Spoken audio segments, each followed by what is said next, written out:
Hello friends, আজকে আমরা data rate এবং signal bandwidth transmission channel bandwidth সম্পর্কে আলোচনা করব।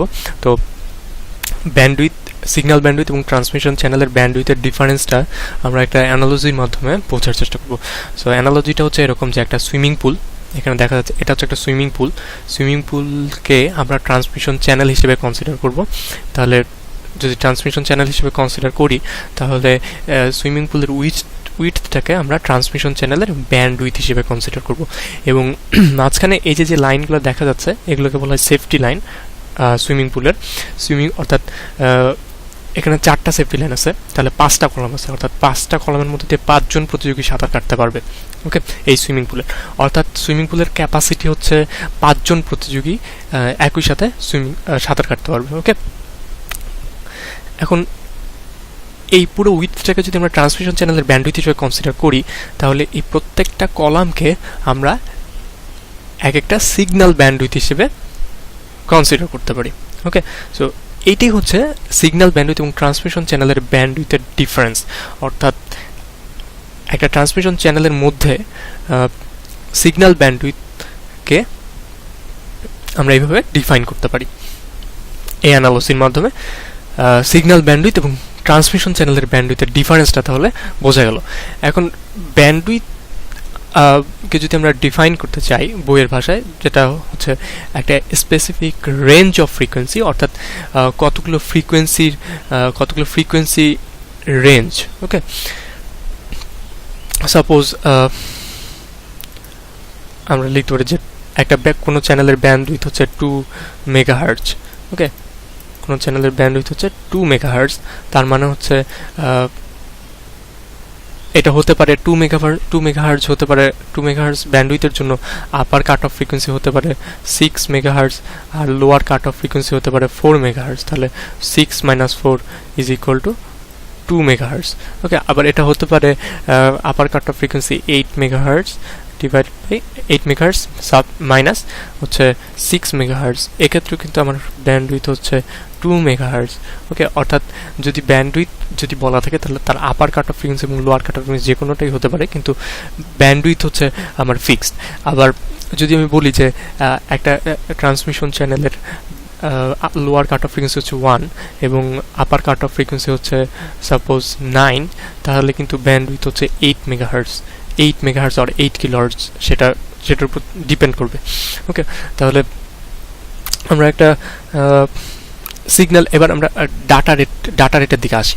ওকে, তো তার আগে একটা বিষয় বলতে হবে, সেটা হচ্ছে ফুরিয়ার সিরিজ অনুযায়ী একটা square wave infinite number of sinusoidal ওয়েভের সমন্বয়ে গঠিত।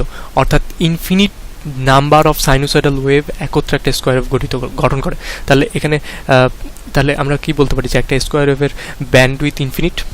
এটা তো বলা যায়, কারণ এখানে ফ্রিকোয়েন্সির রেঞ্জ কত, ইনফিনিট রেঞ্জ অফ ফ্রিকোয়েন্সি নিয়ে আমার স্কোয়ার ওয়েভটা গঠিত। তাহলে ব্যান্ডউইথ ইনফিনিট হওয়ার কথা, কিন্তু প্র্যাকটিক্যালি ইনফিনিট হয় না, কারণ একটা ট্রান্সমিশন চ্যানেলের ব্যান্ডউইথের লিমিটেশন থাকে।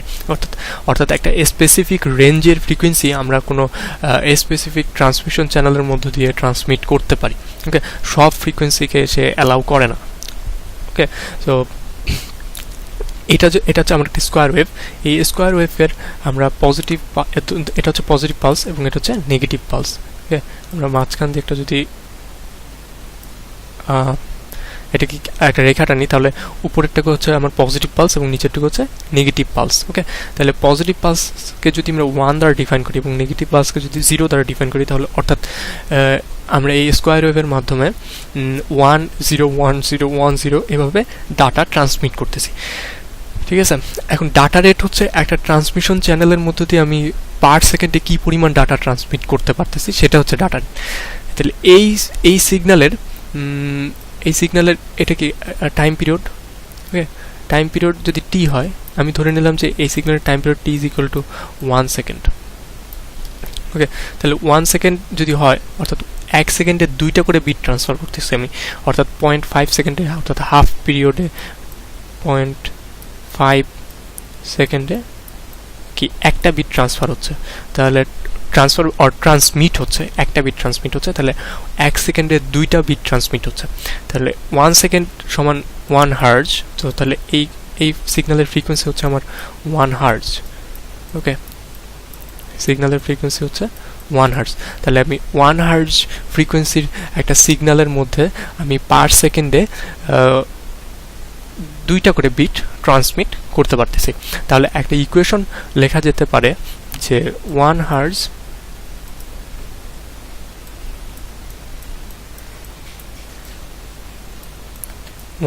Equal to 2 bit per second, অর্থাৎ 1 হার্জের একটা সিগন্যালের মধ্য দিয়ে আমি পার সেকেন্ডে 2টা করে বিট ট্রান্সমিট করতে পারতেছি।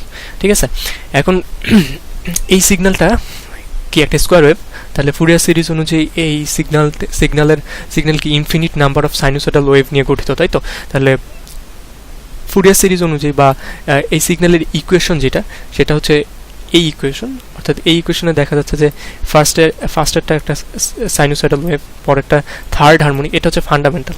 ফার্স্টে যেটা আছে সেটা হচ্ছে ফান্ডামেন্টাল সিগন্যাল, এর পরেরটা হচ্ছে থার্ড হারমোনিক, এরপরটা ফিফথ হারমোনিক, এরপরটা সেভেন্থ হারমোনিক, অর্থাৎ অড মাল্টিপল।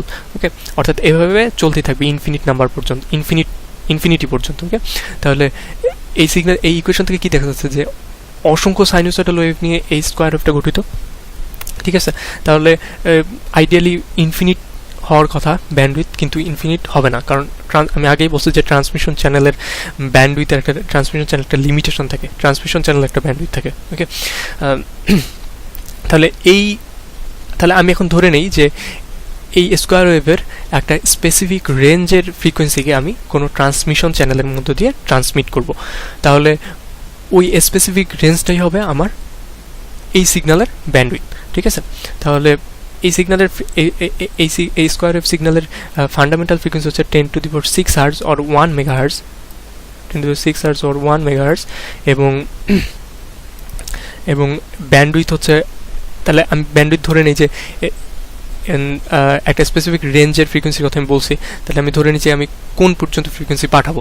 তাহলে আমি ধরলাম যে ফান্ডামেন্টাল ফ্রিকোয়েন্সি থেকে আমি ফিফথ হারমোনিক পর্যন্ত, অর্থাৎ এই রেঞ্জের ফ্রিকোয়েন্সিকে আমি কোনো ট্রান্সমিশন চ্যানেলের মধ্যে দিয়ে ট্রান্সমিট করব। তাহলে এই রেঞ্জের মধ্যে হায়ার কাট অফ ফ্রিকোয়েন্সি বা হায়ার ফ্রিকোয়েন্সি কোনটা? 5 মেগাহার্জ। 5 মেগাহার্জ হচ্ছে হায়ার ফ্রিকোয়েন্সি, এবং লোয়ার ফ্রিকোয়েন্সি হচ্ছে ফান্ডামেন্টাল ফ্রিকোয়েন্সি বাট 1 মেগাহার্জ। তাহলে ব্যান্ডউইথ এখানে দেখানো হয়েছে যে ব্যান্ডউইথ হচ্ছে 5 higher frequency minus lower frequency, অর্থাৎ 5 মেগাহার্জ থেকে আমরা যদি লোয়ার ফ্রিকোয়েন্সি বাদ দিই, তাহলে আমরা বা ফান্ডামেন্টাল ফ্রিকোয়েন্সি বাদ দিই, তাহলে আমরা ব্যান্ডউইথ পাচ্ছি 4 মেগাহার্জ বা 4 × 10⁶ হার্জ। ঠিক আছে, এখন তাহলে এই সিগন্যালের ফান্ডামেন্টাল ফ্রিকোয়েন্সি হচ্ছে 1 মেগাহার্জ, তাহলে এই সিগন্যালের আমরা টাইম পিরিয়ড বের করতে পারবো। তাহলে টাইম পিরিয়ড হচ্ছে 1/1 মেগাহার্জ অর 1 মাইক্রোসেকেন্ড। ঠিক আছে, এটা হচ্ছে আমার এই সিগন্যালের টাইম পিরিয়ড। তাহলে এখন আমরা দেখছি যে টাইম পিরিয়ড, এখানে দেখছি যে টাইম পিরিয়ড 1 টাইম পিরিয়ডে, অর্থাৎ আমরা 2টা করে বিট ট্রান্সমিট করতে পারতেছি। ঠিক আছে, তাহলে সেটা যদি হয় তাহলে 1 মাইক্রোসেকেন্ডে আমরা ট্রান্সমিট করব 2টা করে 2 বিট। ওকে, 1 মাইক্রোসেকেন্ডে ট্রান্সমিট করতেছি 2 বিট, তাহলে আমরা এটাকে এভাবে লিখতে পারি যে 10⁻6 সেকেন্ডে ট্রান্সমিট করতেছি 2 বিট, তাহলে 1 সেকেন্ডে আমরা ট্রান্সমিট করব 2 বিট divided by 10⁻6 বিট। ওকে, তাহলে এই 10⁻6 যদি উপরে যায় 6 বিট 6 সেকেন্ড, তাহলে এটা হবে 2 × 10⁶ বিট পার সেকেন্ড। 2 × 10⁶ কি? মেগাহার্জ। Okay, so 2 megabit পার সেকেন্ড, অর্থাৎ ফান্ডামেন্টাল ফ্রিকোয়েন্সি যখন 1 মেগাহার্টজ অর 10⁶ হার্টজ বা এই ব্যান্ডউইথের জন্য 4 মেগাহার্টজ ব্যান্ডউইথের জন্য আমি আমার ডাটা রেট হচ্ছে 2 Mbps or 2 megabit per second. ঠিক আছে, তাহলে এটা হলো আমার আমি এই ব্যান্ডউইথের মধ্য দিয়ে আমি 2 Mbps রেটে ডাটা ট্রান্সমিট করতে পারতেছি। সো আজকের লেকচারে আমরা ব্যান্ডউইথ এবং ডাটা রেট সম্পর্কে আলোচনা করলাম। আমরা নেক্সট পার্টে ডাটা রেট এবং চ্যানেল ক্যাপাসিটি সম্পর্কে আরও ডিটেলস আলোচনা করব। So thank you.